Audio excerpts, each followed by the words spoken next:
El gobierno de Santa Ana. Santa Ana fue un personaje controversial en la historia de México.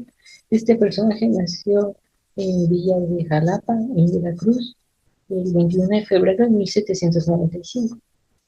Este, pues, es caracterizado, pues, por ser un personaje de los más polémicos de la historia de nuestra nación y quien es caracterizado principalmente por sus, em, por sus recurrentes presidencias que ocupó a lo largo del siglo XIX, entre 1833 y 1855. Él ocupó la presidencia en 11 ocasiones, alternando entre pues, el centralismo y el federalismo, según principalmente sus conveniencias. Ok, ahora, los pros, porque también tuvo cosas y aspectos positivos durante sus mandatos, sus diversos mandatos, fue que inicialmente fue un personaje clave militarmente, como en 1829, que pues él comandó para que se pudiera evitar la invasión española a nuestro país, que esto le ayudó a que pues creara una fama que le ayudara a que el 1 de abril de 1833 obtuviera su primer cargo presidencial. También otros aspectos positivos es que promovió pues las obras públicas y la infraestructura dentro del país y un aspecto positivo de su último mandato, que más que mandato fue una dictadura, pues fue que promovió la creación del himno nacional. Sin embargo, pues también su gobierno es más recordado por los aspectos negativos, como la pérdida de territorio mexicano ante la guerra contra Estados Unidos, pues la corrupción y por la venta de mesilla, que en mi opinión, pues más que un aspecto negativo, pues fue necesario debido a que el país no tenía una estabilidad para poder mantener una guerra, otra guerra contra Estados Unidos, por lo que creo que esa decisión fue correcta y fue la más adecuada dependiendo de la situación. También pues el constante cambio de ideologías y principalmente centrándonos en su último mandato, en su última dictadura, donde él se autoproclamó altísima serenidad y dictadura perfecta, pues también no le ayudó mucho debido a que también él pues puso impuestos absurdos y pues tenían también principalmente la corrupción, generando pues que el país pues esté tenga una peor estabilidad de la que ya tenía, también acrecentando diversas deudas, también con fiestas excesivas, que finalmente en 1854, pues los personajes principales de que terminara su dictadura y sus mandatos de Santa Ana fueron Juan Álvarez, un general liberal que en conjunto con Ignacio Comonfort y Florencio Villarreal, pues buscaban derrocar a Santa Ana de este mandato y pues proponer un gobierno liberal. Y así fue. De hecho, ellos crearon el plan y la revolución de Ayutla en 1854, que pues terminó derrocando a Santa Ana y fue destituido en 1851, lo cual le dio el triunfo y empezó con las reformas liberales, una otra transformación que supliría México. Continuando con la separación de Yucatán, el 1 de octubre de 1841, la Cámara de Diputados local aprobó que el Acta de Independencia de la península, estableciendo el pueblo de Yucatán en el pleno uso de su soberanía, se erigía en la República Libre e Independiente de la Nación Mexicana, hasta que en 1848 Yucatán se volvió a reincorporar en la República Mexicana. Iniciando con los pros de la separación, teníamos su autonomía, en el cual Yucatán pudo gobernarse bajo sus propios términos y fortalecer su economía, su control comercial, que era libre de restricciones del gobierno central y pudo conversar con otros países, y su identidad regional, que la separación reforzó una identidad cultural distintiva. Por otro lado, los contras de la separación fueron los conflictos armados, ya que hubo enfrentamientos con México que afectaron a la estabilidad y su economía, dificultades económicas por la falta de recursos financieros que limitó su independencia a largo plazo, y la intervención extranjera, la dependencia de Estados Unidos, que causó tensiones diplomáticas. Entre los personajes clave se encontraban Santiago Méndez de Ibarra, el gobernador que declaró la independencia pero luego buscó reconciliación; Miguel Barbachano, el líder federalista y gobernador rival de Méndez; Santa Anna, presidente mexicano que intentó sofocar a la independencia de Yucatán; y Manuel Crescencio Rejón, defensor de la autonomía de Yucatán y promotor del federalismo. Entre sus aspectos positivos y negativos se encontraba que fomentó la identidad y la economía propia, inspiró en reformas políticas en México, y los negativos, que generó conflictos armados, dependencia de potencias extranjeras y tensiones internas. Aunque la separación permitió a Yucatán desarrollar un modelo económico independiente y una identidad cultural fuerte, además de inspirar las reformas políticas que buscaban darle más voz a las regiones dentro de México y reducir su centralismo. Sin embargo, el conflicto y los enfrentamientos militares afectaron seriamente a la economía y su estabilidad social de Yucatán, y la dependencia en un eventual apoyo de Estados Unidos creó tensiones políticas y una sensación de vulnerabilidad ante potencias extranjeras. La Guerra de Castas fue un conflicto que se originó en Yucatán, México, en 1847 y duró varias décadas, en la que las comunidades indígenas mayas se rebelaron contra la élite criolla y mestiza que dominaban la región. Algunos de los pros fueron la reivindicación indígena. La Guerra de Castas representó una lucha de las comunidades mayas por sus derechos y autonomía.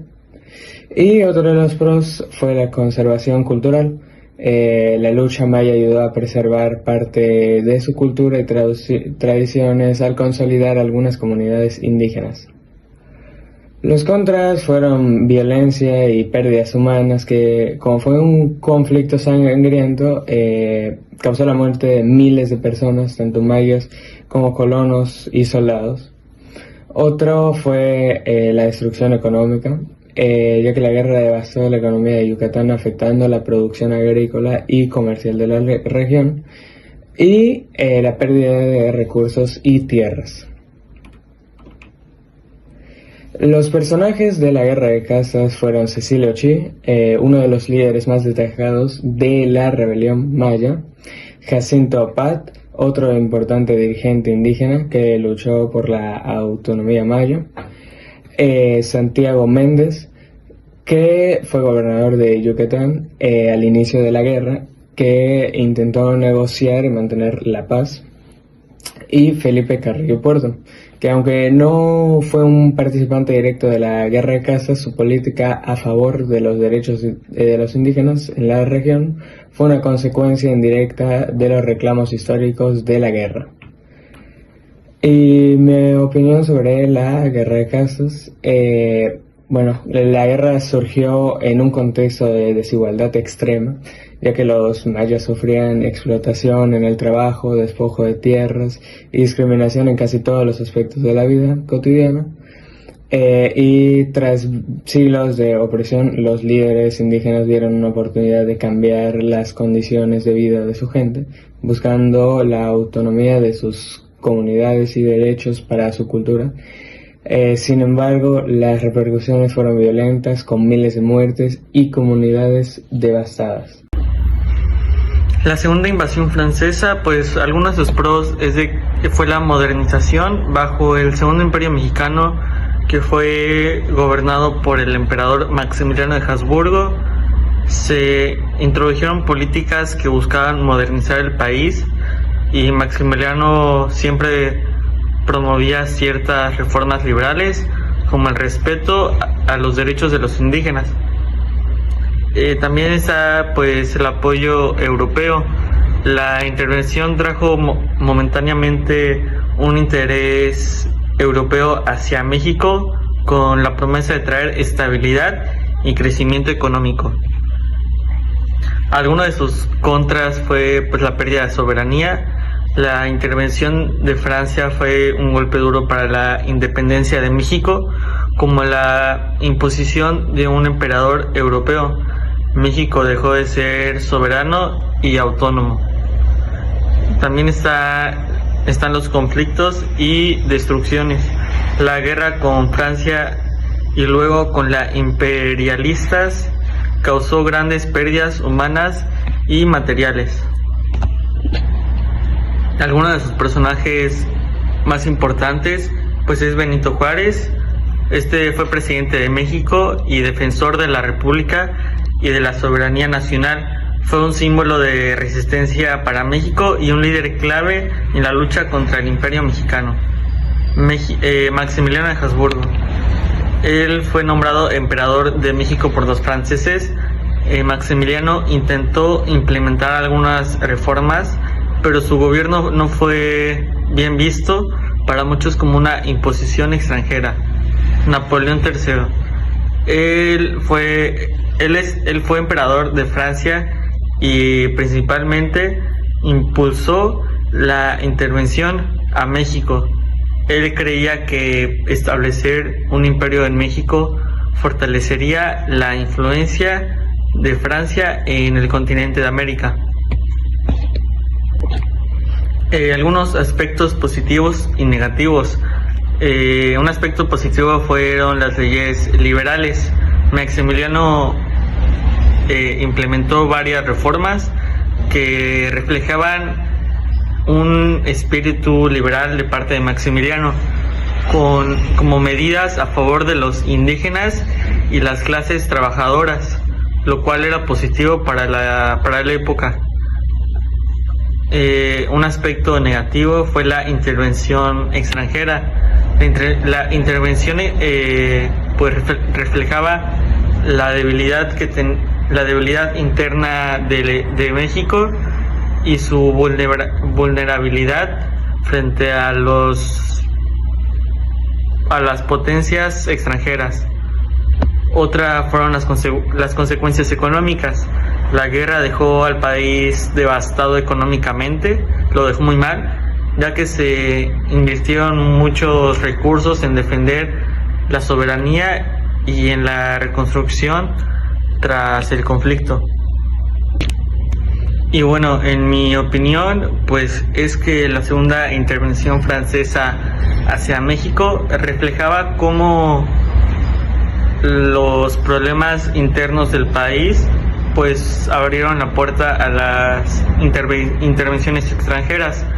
Aunque Maximiliano tenía buenas y grandes intenciones hacia México y trató de implementar reformas beneficiosas, su imposición fue vista como una amenaza a la soberanía mexicana, lo que esta llevó y provocó una fuerte resistencia para el país.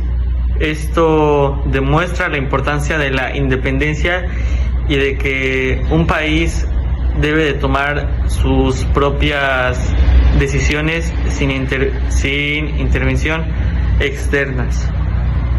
La intervención dejó lecciones sobre unidad y soberanía para México, y aunque trajo algunos cambios en el país, el costo fue muy grande para México.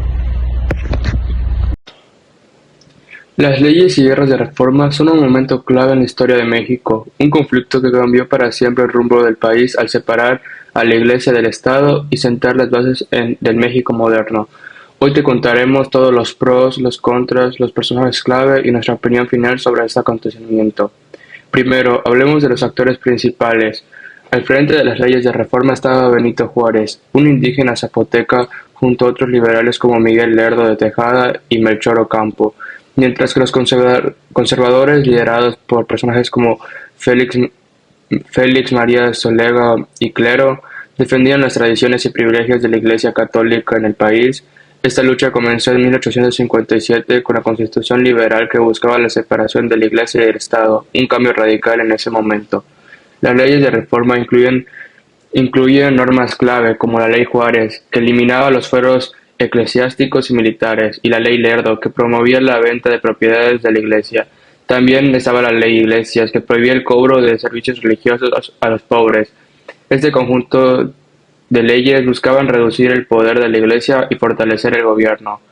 ¿Cuáles fueron sus pros? Las leyes de reforma dieron al Estado el control sobre aspectos esenciales de la vida pública y civil, como la educación y el registro civil, lo cual permitió modernizar el país y sentar las bases de un México laico. Estas reformas también fomentaron la justicia social al impedir que la Iglesia cobrara a las personas más pobres, promoviendo un acceso más equitativo a ciertos servicios. Pero no todo fue positivo. La guerra de reforma generó una división social muy fuerte, afectando tanto la economía como el bienestar general. La violencia y los conflictos entre liberales y conservadores dejaron a miles de muertos y desolaron la economía del país. Además, la rápida implementación de estas leyes fue vista como una imposición radical, lo que generó resistencia sobre los sectores más conservadores y de la población católica. En mi opinión, aunque las leyes y la guerra de reforma fueron conflictivas y dolorosas, eran necesarias para la construcción de un México moderno y equitativo. La separación de Iglesia y Estado es fundamental en una democracia, y esas reformas sentaron las bases para un país más justo y con mayores libertades civiles. Sin embargo, quizás un enfoque menos radical podría haber evitado el conflicto armado, dejando claro en muchos cambios sociales, la paciencia y el diálogo son esenciales.